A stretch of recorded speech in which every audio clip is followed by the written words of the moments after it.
읽은 말씀에 하나님 앞에서 큰 복을 받은 두 사람이 등장합니다. 그래서 그 사람들을 중심으로 해서 우리도 하나님께 복 받는 길이 어떤 길인가 하는 것을 이 새벽에 함께 생각해 보려고 합니다.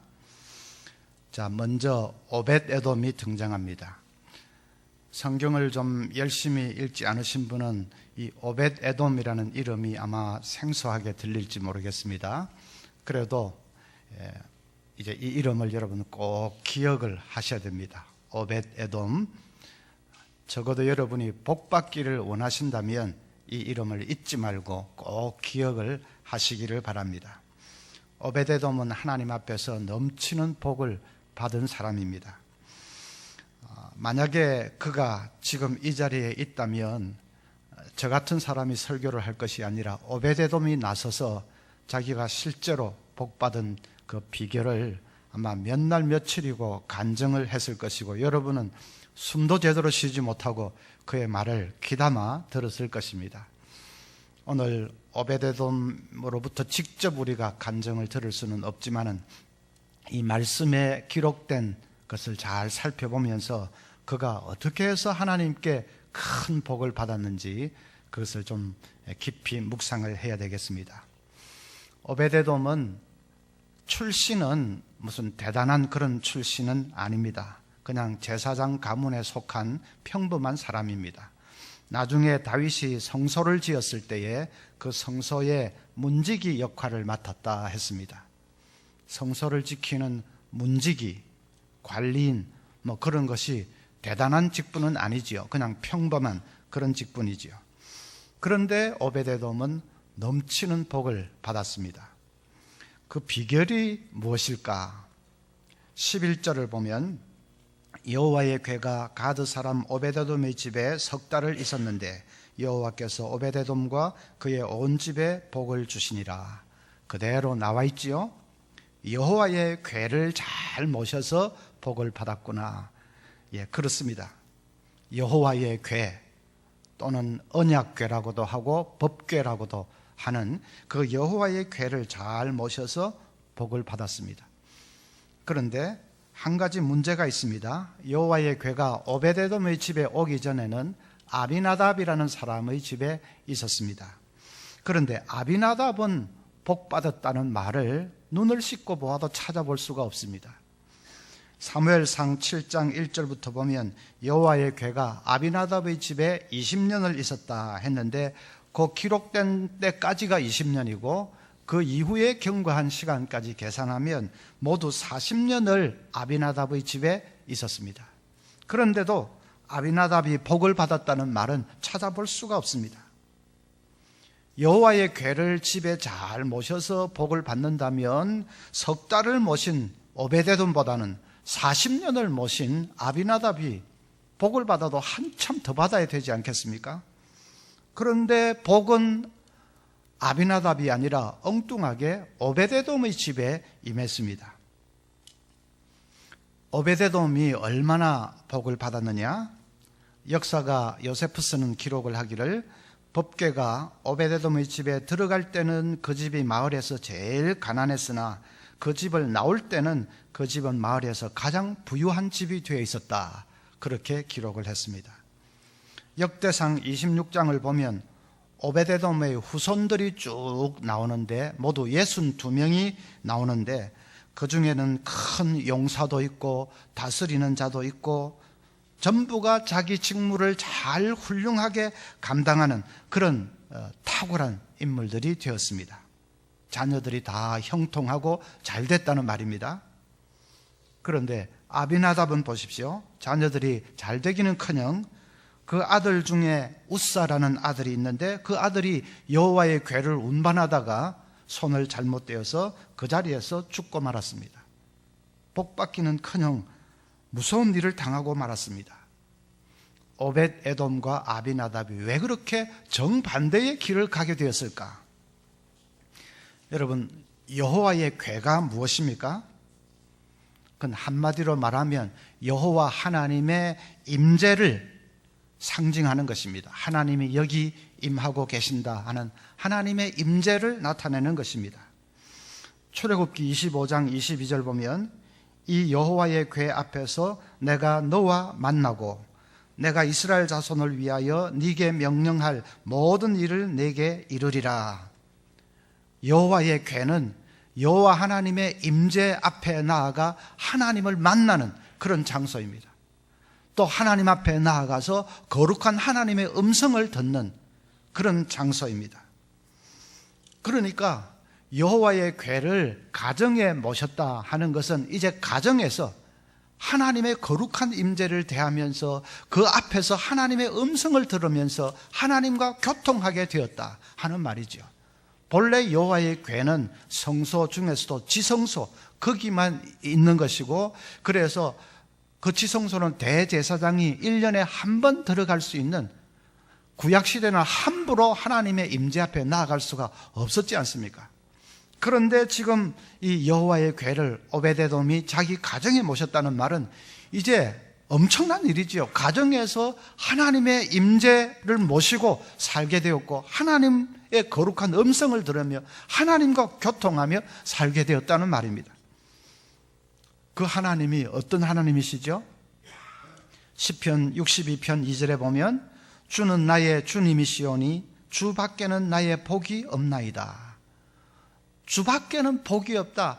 주 하나님은 이 복의 큰 원천과 같으신 분이고 큰 저수지와도 같은 분이시다. 쉽게 말하면 그런 말씀이죠. 그 다음에 시편 84편 11절 여호와 하나님은 정직하게 행하는 자에게 좋은 것을 아끼지 아니하시는 하나님이시라. 좋은 것, 복을 아끼지 않고 쏟아 부어주시는 하나님이시라. 그렇게 말씀했습니다. 시편 73편 28절에는 하나님께 가까이 함이 내게 복이라 했습니다. 여호와 하나님은 복의 큰 저수지와도 같으신 분이시지요. 그 하나님은 복을 우리에게 아끼지 아니하시고 쏟아 부어주시기를 원하시는 분이시죠. 그러니까 조금만 가까이 해도 복이 되는 바로 그분이 하나님이시라는 말씀이죠. 그러니까 오베데돔이 복받은 것이 하등 이상한 것이 아닙니다. 그 복의 주인과 같으신 그 하나님, 가까이만 해도 복이 되는 그런 하나님을 가정에 모시고 그 거룩한 임재를 날마다 대면하고 거기서 하나님과 교통하는데, 석 달을 모셨지만은 석 달이 단 3일 모셔도 그런 하나님을 가정에 모시고 사는데 오베데돔이 복받은 것이 하나도 이상한 일이 아닌 당연한 일입니다. 이상한 것은 아비나답이 복받지 못한 것이 이상합니다. 그런 하나님을 40년이나 가정에 모시고 살았으면서도 전혀 복받지 못한 것이 그 진짜 이상한 일이죠. 그런데 이상하기는 한데 그런 사람들이 없잖아 지금도 있습니다. 예수 믿은 지 30년이 되고 40년이 되고 했는데도 별로 복받은 증거를 찾아보기가 어려운 그런 가정들이 있습니다. 수십 년을 믿었다고 하는데도 가정의 한숨과 탄식이 끊어지지 않는 것은 마찬가지고, 자녀들이 애를 먹이는 것도 마찬가지고, 부부간에 편치 못한 것도 마찬가지고, 가정의 실패가 되풀이되는 것도 마찬가지고, 도대체 예수 믿고 뭐 하나 달라진 것이 별로 없어 보이는, 복받은 것이 별로 없어 보이는 그런 가정이 없잖아 있습니다. 그래서 이웃의 불신자들마저도 입을 삐죽이지요. 저 집은 일요일마다 교회 간다고 야단법석 부리고 하는데 그래 봤자 별 수 없잖아. 그런 안타까운 가정이 없잖아 있습니다. 그런데 어떤 사람은 간 믿었는데 새신자반 공부 아직 졸업도 안 할 정도로 그냥 몇 달도 되지 않았는데도, 그런데도 이제 예수 믿고 교회 나가기 시작하면서 가정에 기쁨이 넘치고 감사가 넘치고 날마다 말씀을 통해서 은혜를 받고, 그래서 삶이 변하고 기도가 응답이 되고 정말 눈에 띄게 확 달라지는 가정이 있습니다. 그래서 주위 불신자들마저도 저 집이 교회 간다고 한 지가 지금 한 몇 달 안 된 것 같은데 그런데 진짜 놀랍게 변했다. 저 사람들 보면 하나님인지 뭔지 있기는 있는 모양이다. 그렇게 불신자들마저도 인정하지 않을 수 없는 그런 가정도 있습니다. 그 차이가 어디서 나오는 것일까? 그것이 중요하겠죠. 오베데돔이 복받은 정확한 이유는 이렇습니다. 다윗이 왕위에 오른 후에 제일 먼저 여호와의 궤를 모셔오는 일부터 시작했습니다. 은혜를 사모하는 다윗인데 그런 거 지체할 리가 없지요. 그래서 아비나답의 집에 40년간 머물렀던 그 여호와의 궤를 신하들을 동원해서 이제 다윗 성으로 모셔오게 되었습니다. 그런데 도중에서 그만 사고가 났습니다. 웃사라는 청년이 잘못 거기 손을 대다가 죽고 말았습니다. 그 돌발적인 무서운 광경을 보고 여호와의 궤를 모시고 오던 신하들이 전부 그냥 공포에 사로잡혀서 뒷걸음질을 치게 되었습니다. 법 깨고 나발이고 내가 먼저 살아야지 하는 마음에 신하들이 전부 그냥 설설설 뒷걸음질을 칩니다. 그럴 때 다윗이 왕이니까 너희들 지금 뭐하고 있냐? 빨리 너하고 저 여호와의 궤를 모셔! 명령을 할 수 있지만 다윗은 인품상 그렇게 막 아무리 왕이라도 강압적으로 그렇게 하는 스타일은 아닙니다. 그래서 누가 좀 나서서 여호와의 궤를 지금 모시고 가야 되는데 누가 좀 나서주면 좋겠는데 하고 다윗은 주위를 둘러보지만 전부 그냥 슬슬 못 본 척하면서 뒷걸음질을 치고 있습니다. 그럴 때 그 순간에 오베데돔이 나선 것 같습니다. 왕이여, 여호와의 궤를 제가 모시겠습니다. 오늘 우리 본문에 보면 그에 대한 자세한 설명은 없지만 그러나 전후 문맥 흐름을 보면 그렇게 되었던 것이 분명합니다. 모두가 무슨 자기가 손해를 볼까봐, 자기에게 조금 무슨 위해가 어려움이 닥칠까봐, 자기가 안 좋은 일이 생길까봐 전부 못 본 척하고 외면하고 뒷걸음질을 설설 치는 그 자리에 오베데돔이 왕이여, 여호와 하나님의 궤인데 제가 모시겠습니다 하고 자원하고 나선 것입니다. 하나님이 그 중심을 딱 보고 계셨습니다. 그래서 오베데돔에게 복을 쏟아부어 주신 것입니다. 아비나답은 그렇지 못했습니다. 자원해서 나서지 않았습니다. 사무엘상 7장 1절을 보면 기럇 여아림 사람들이 와서 여호와의 궤를 옮겨 산에 사는 아비나답의 집에 들여놓고, 자원해서 나선 것이 아니라 기럇 여아림 사람들이 억지로 아비나답의 집에 이 여호와의 궤를 밀어 넣은 것이나 마찬가지입니다. 그 억지로 이제 떠맡았죠. 그 다음 말씀을 보면 그의 아들 엘리야사를 거룩하게 구별하여 여호와의 궤를 지키게 하였더니, 여기 거룩하게라는 말이 있으니까 이게 좋은 말씀 같지만 그게 아닙니다. 아비나답이 억지로 여호와의 궤를 떠맡은 이후에 그 가족들이 여호와의 궤에 대해서 아무런 관심도 없는 것입니다. 사랑도 없고 그냥 정성도 없고 그냥 아무런 등한히 그렇게 하는 것입니다. 그래서 아버지 이 아비나답이 안 되겠다, 아들 중에 엘리야살이라는 아들이 하나 있는데 야 엘리야살 네가 좀 책임을 져라 하고 당번을 맡겼다는 말입니다. 가족들이 얼마나 무관심하고 자녀들이 얼마나 정성이 없었으면 아버지가 이러다가 야 이 큰일 나겠다, 할 수 없지 않냐, 네가 좀 죽든지 살든지 네가 좀 책임을 져라 하고 엘리야살에게 맡겼다는 말입니다. 억지로 또 맡아놓고 또 억지로 한 아들에게 또 그 책임을 맡겼습니다. 하나님이 보고 계셨습니다. 그렇게 해서 여호와의 궤를 모시면 40년을 모셔본들 그게 무슨, 하나님께는 길이가 중요한 것이 아닙니다. 그 중심을 보시고 얼마나 기쁜 마음으로, 자원하는 마음으로, 감사하는 마음으로 그렇게 모시는가, 그것을 보시는 것이지 억지로 해서 40년인들 400년인들 무슨 소용이 있겠습니까? 다른 말 할 것 없고, 아비나답은 그 아들 중에 웃사라는 아들이 여호와의 궤를 옮기다가 이제 죽임을 당했지요. 여호와의 궤를 옮길 때는 사람이 어깨에 메고 옮겨야 되는데 그냥 그게 불편하고 이래서 그런지 이 소가 끄는 수레 위에 덜렁 얹어가지고 가자 하고 가다가 덜컹덜컹 하다가 덜컹하고 떨어지려고 하니까 웃사가 놀라서 그걸 붙들다가 그냥 그 자리에서 죽고 말았습니다.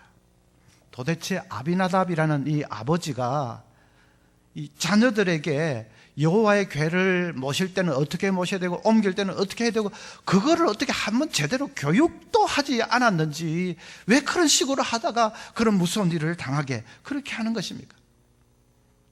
또 아버지는 혹 교육을 했는데 자녀들이 또 건성으로 듣고 뭐 신경도 쓰지도 않았는지도 모르겠습니다.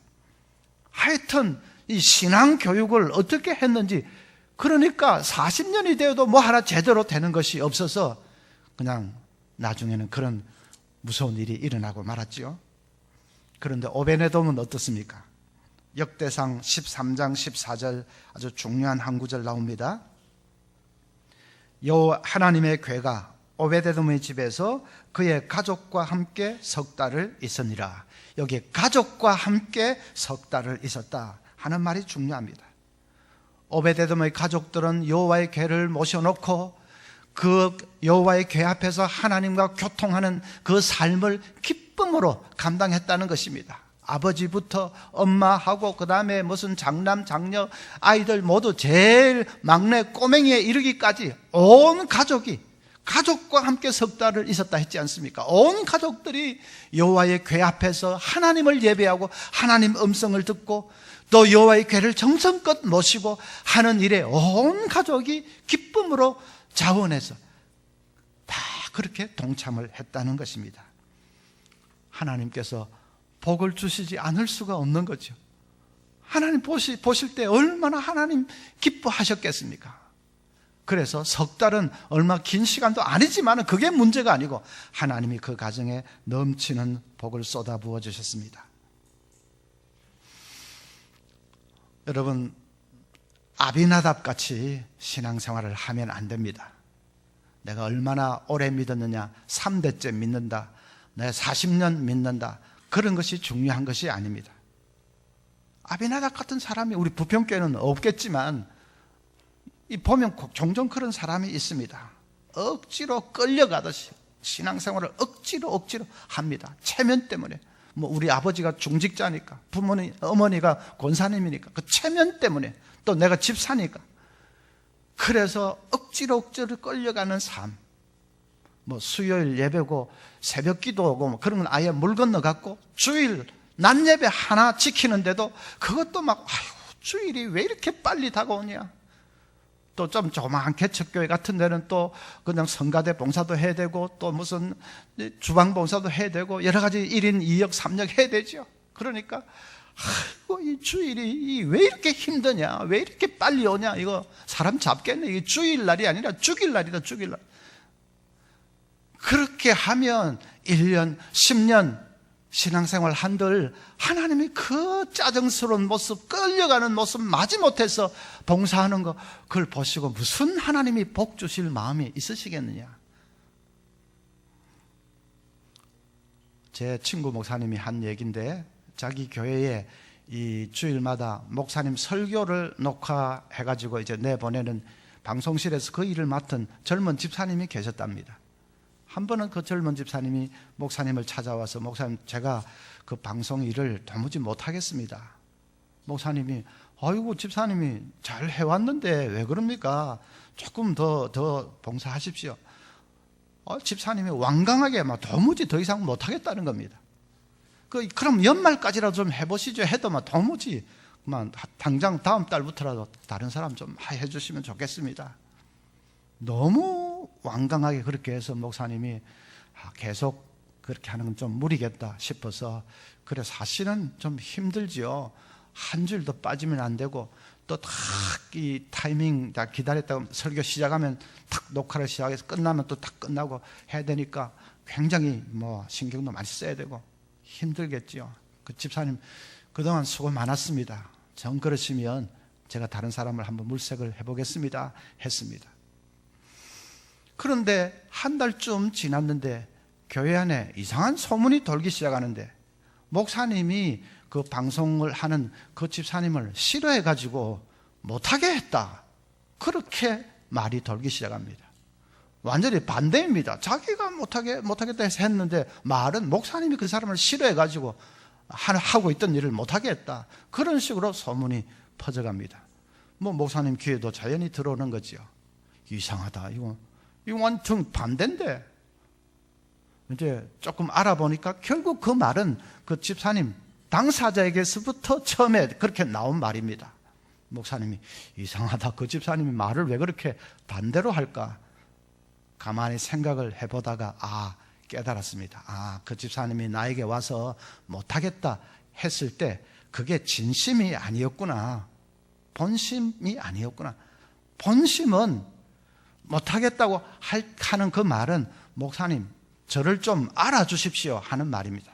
제가 얼마나 힘들게 이 일을 하고 있는지, 얼마나 내가 열심히 하고 있는지 좀 알아주시고, 교인들 모였을 때도 좀 얘기도 해주시고, 아이고 안무개 집사 진짜 대단하다 칭찬도 좀 해주시고, 뭐 교회에 이제 중요한 일 있으면 좀 그렇게 저를 좀 내세워 주시고, 하여튼 좀 자기를 알아달라는 뜻이었습니다. 그러니까 못하겠다고 할 때 목사님이 아이고 할 수 없네요, 그럼 다른 사람 찾아보겠습니다, 그렇게 하면 안 되는 겁니다. 그 집사님 손이라도 꼭 붙들고, 안 되면 목사님 무릎이라도 탁 꿇던져가지고, 아이고 집사님이 안 하시면 우리 교회 누가 할 수 있습니까? 집사님 같은 분이 누가 있습니까? 집사님 없으면 우리 박상 망합니다. 그런 정도로 하면 그 집사님이 뭐 그렇습니까? 그렇게 할지도 모르는 거죠.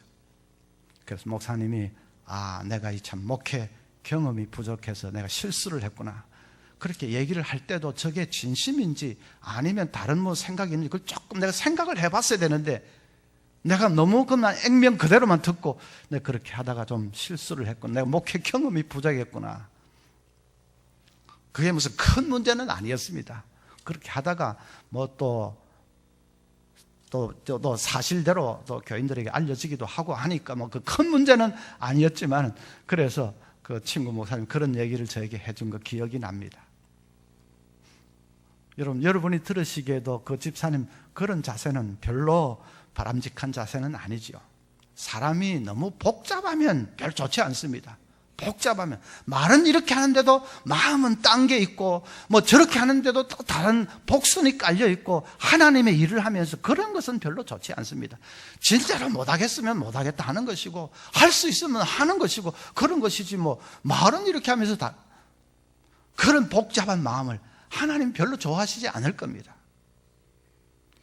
그러니까 말하자면 그게 이제 이 공로의식이죠. 내가 열심히 하고 있는데 좀 나를 알아줘야지 하는 공로의식.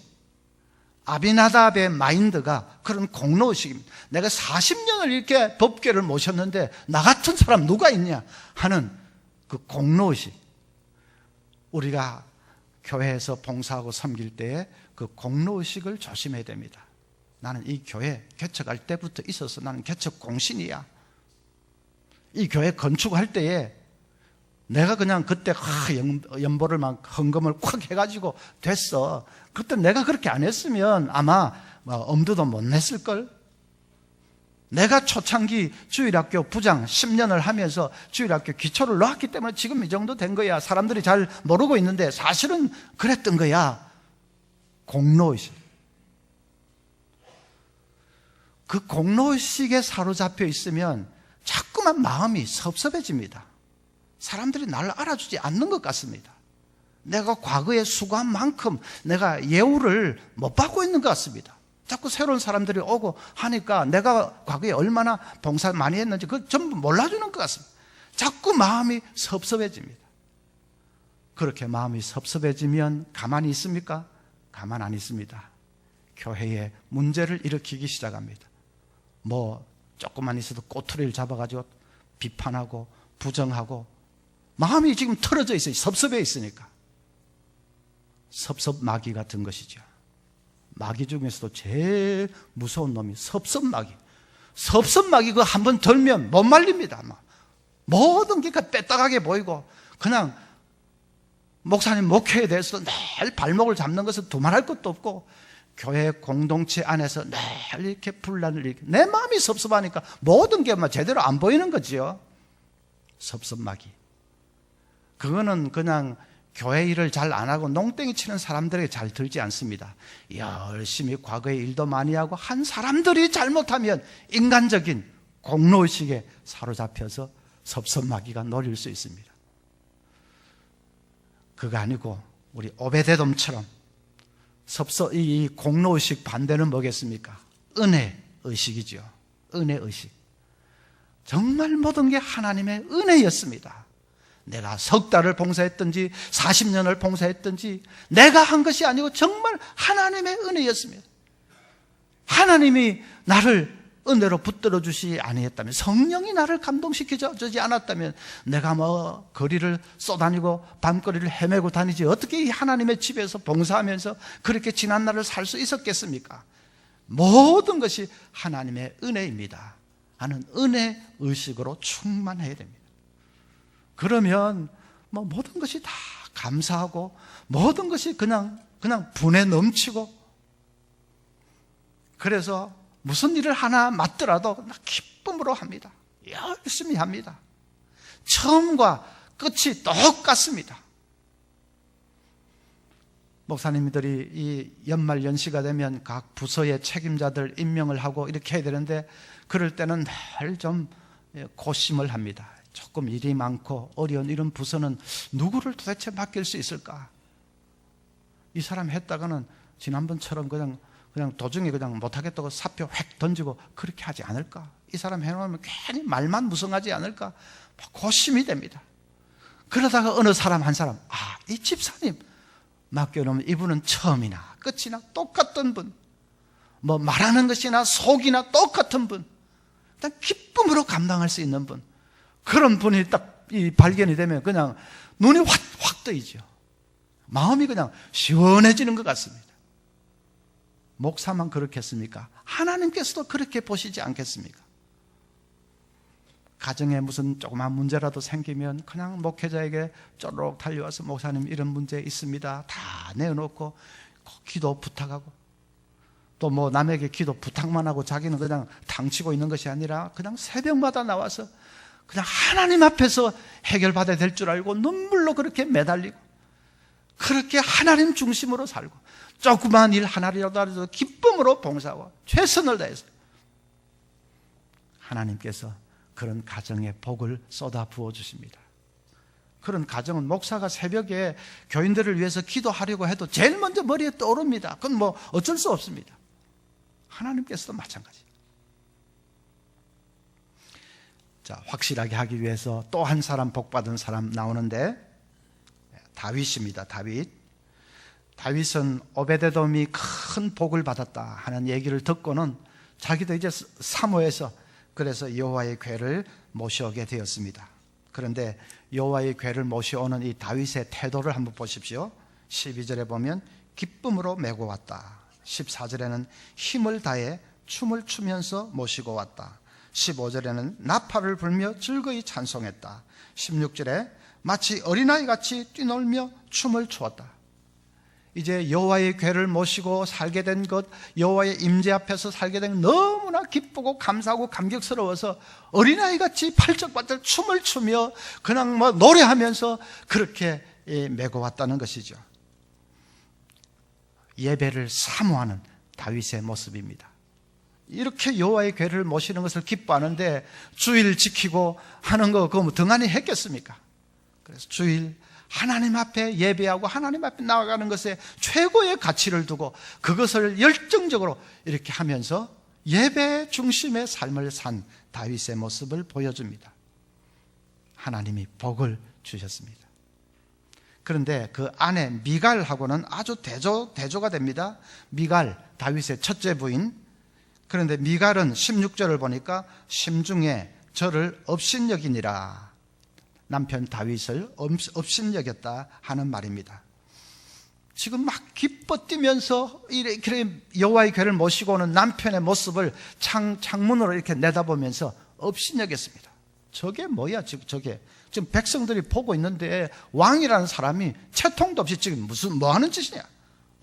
왕복을 입지 않고 제사장 입는 그 초라한 베옷을 입고 있네. 그리고 저 어린애같이 저게 뭐예요, 저거? 남편을 업신여기고 있었습니다. 이 미갈이 좋아하는 남편 다윗의 모습은 어떤 모습입니까? 백마 위에 높이 걸터 앉아서 뒤에는 포로들과 전리품들을 줄줄이 달고, 그래서 이 백성들 환호 속에 개선하는 그런 개선장군 다윗을 좋아했습니다. 화려한 왕복을 길게 늘어뜨리고 머리를 조아리고 있는 그 신하들 틈으로 점잖게 행차하는 대왕 다윗의 모습을 좋아했습니다. 그러나 여호와의 궤를 모시고 어린아이처럼 기뻐하는 성도 다윗의 모습에 대해서는 업신여기고 깔보았습니다. 하나님께서 미갈의 그런 중심을 보고 계셨습니다. 그래서 복주지 않았습니다. 23절에 보면 그러므로 사울의 딸 미갈이 죽는 날까지 그에게 자식이 없으니라. 쓸쓸하게 생을 마쳤다 하는 말이죠. 오늘날 우리 주위에도 그런 사람 있을 수 있습니다. 개선장군 다윗을 좋아하고 그 대왕 다윗을 좋아했던 그런 미갈 같은 마인드를 가진 사람이 없지 않아 있습니다. 교회 안에서도 돈 많은 사람 좋아합니다. 유명한 사람 좋아합니다. 교수, 박사 좋아합니다. 그러면서 별로 가진 것 없는 사람, 가난한 성도, 별로 내세울 것 없는 성도, 그런 사람들은 은근히 깔보고 무시합니다. 교회 안에서인데 드러나게 그러지는 않을 겁니다. 어이구 집사님 오셨네요 하고 악수하고 인사는 할 겁니다. 그래도 속으로는 별로 가진 것 없는 사람이면 아예 수에도 치지 않고 있는 그런 마인드가 있을 수가 있습니다. 어떤 집사님이 저에게 오더니 목사님 오늘 전도하다가 대어를 하나 낚았습니다. 대어를 낚았다고요? 뭔데요? 했더니 그 사람 벤츠 타고 다닙니다. 대어를 낚았답니다. 아이고 그러세요. 제가 그렇게 했지만 속으로는 그러면 티코 타고 다니는 사람은 송사리가 그러면 그건 사람도 아니가 그런 생각이 있었지만 그렇게 말하기에는 그분이 미안해할 거니까 벤츠 타고 다니면 대어다 그런 마인드. 목사님들이 얘기를 하고 있는데 어떤 목사님이 다른 어느 교회를 얘기하면서 그 교회는 교인들은 한 200명 그렇게 교인들은 별로 많지는 않은데 그런데 굵직굵직한 사람들이 참 많다더라 하면서 굉장히 부러워합니다. 굵직굵직한 사람 무슨 뜻입니까? 뚱뚱한 사람이라는 뜻입니까? 그게 아니고 내노라고 하는 그런 사람이라는 뜻이죠. 교회 안에 굵직굵직한 사람이 많으면 좋지요. 그건 감사한 일이지요. 그런데 와 굵직한 사람들이 많다더라 하고 부러워하는 그 마음 속에 굵직굵직하지 못한 사람은 별 거 없다 하는 그런 것이 있다면 그게 바로 미갈 마인드 아닙니까? 하나님이 그런 중심을 하나님 복 주시지 않습니다. 하나님 언제 그렇게 말씀하십니까? 여러분 다윗처럼 정말 하나님 중심, 예배 중심 그렇게 살 때야 하나님 앞에서는 어린아이처럼 왕복이고 그냥 집어 던지고 어린아이처럼 기뻐 뛰는 그 중심으로 살 때에 하나님께서 복을 주십니다. 그런데 믿는 모양새는 다 경건의 모양은 있는데 마인드는 그냥 세상의 개선장군 좋아하고 세상의 대왕 같은 사람 좋아하고 굵직굵직한 사람 좋아하고 대어 좋아하고 그런 마인드가 꽉 차 있다면 그건 하나님 앞에서 바른 자세, 세속적인 가치지 하나님 나라의 가치관은 아닙니다. 복 받을 수가 없습니다. 다윗이 얼마나 복을 받았느냐. 그가 가지고 있던 황금이 10만 3천 달란트, 은이 100만 7천 달란트. 요즘 돈으로 계산하면 달러로 1200억 불. 우리 상상을 초월하죠. 또 그런 물질의 복 받은 것은 또 그거 그 이상으로 얼마나 신령한 영적인 복을 받았습니까? 그래서 성령 충만해서 주옥 같은 시편 하나님의 말씀을 많이 남겼지요. 그리고 무엇보다도 다윗의 후손 가운데 메시아가 예수님이 오셨지 않습니까? 그런데 미갈은 자식도 없이 쓸쓸하게 생을 마쳤다. 그런 거 보면 아무리 부부라도 이 축복의 길에서만은 구원의 길에서만은 꼭 부부가 그냥 같이 가는 것이 아닐 수도 있습니다. 두 사람이 같이 맷돌을 갈고 있다가 한 사람은 대리감을 당하고 한 사람은 버려둔다. 밭에서 같이 일을 하고 있다가 한 사람은 대리감을 당하고 한 사람은 버려둠을 당한다고 했지 않습니까? 아내가 천국 가는데 남편이 그 치맛자락만 붙들면 자동으로 천국 가는 그런 건 아니라는 말이지요. 축복에서만은 부부라도 갈라질 수가 있는 것이다. 그래서 여러분, 오늘 말씀 결론을 맺겠습니다. 성공은 아무나 성공하는 것이 아닙니다. 성공하기로 결심하는 사람이 성공합니다. 성공은 재주가 많아서 성공하는 것도 아니고 운이 좋아서 성공하는 것도 아니고 그런 운이 좋아서 재주가 많아서 능력이 많아서 그래서 성공하는 것이 아니라 성공은 성공하기로 결심하는 사람이 성공합니다. 제가 말씀드렸지 않습니까? 아니, 하나님 말씀이지요. 오베데돔처럼 단 석 달을 믿어도 정말 열정을 다해서 열심을 다해서 온 가족이 한 마음으로 그렇게 여호와 하나님과 교통하고 하나님 앞에 하나님을 만나는 것을 즐거워하면 복 받는다. 다윗처럼 그렇게 예배 중심으로 사모하면서 살면 복 받는다 말씀드렸지 않습니까? 아, 그렇구나.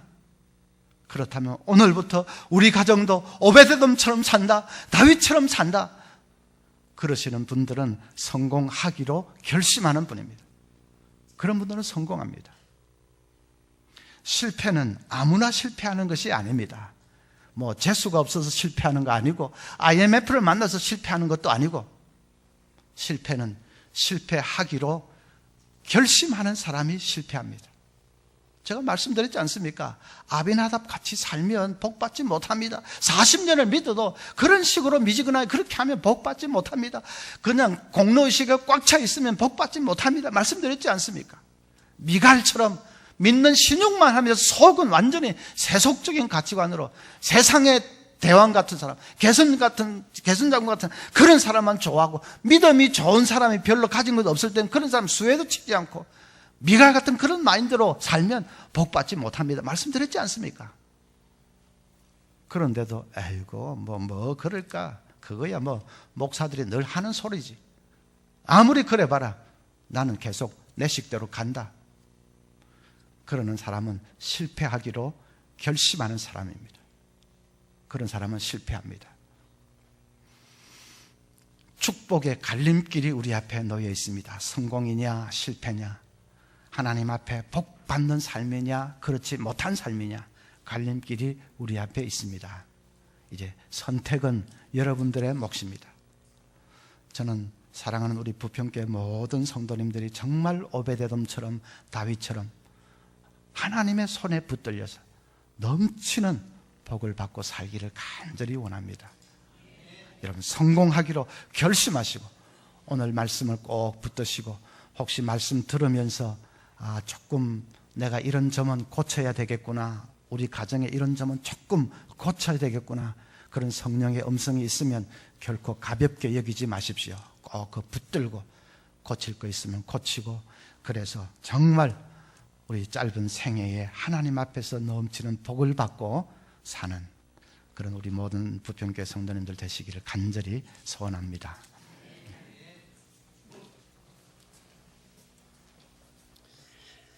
우리 인생을 살아가는 두 가지 길, 축복의 길이냐 아니면 어쩌면 또한 저주의 길이냐, 그 길은 하나님 앞에서 우리가 어떻게 서느냐에 달려 있다고 생각합니다. 우리가 어떤 선택을 하느냐, 그거에 따라서 하나님 우리에게 복을 주시기도 하고 또 그렇지 않기도 하는 것 같습니다. 우리 같이 이 시간 이 찬양을 드리길 원합니다. 하늘의 문을 여십시오. 내 마음을 받아주십시오. 하나님의 은혜가 내 삶 가운데 있게 하여 주옵소서. 하나님의 임재 가운데 다윗이 오베데돔이 하나님의 임재 가운데 거했던 것처럼 내 삶도 주님의 임재 가운데 거하는 삶을 살게 하여 주옵소서. 우리 함께 기도하는 마음으로 함께 찬양하겠습니다.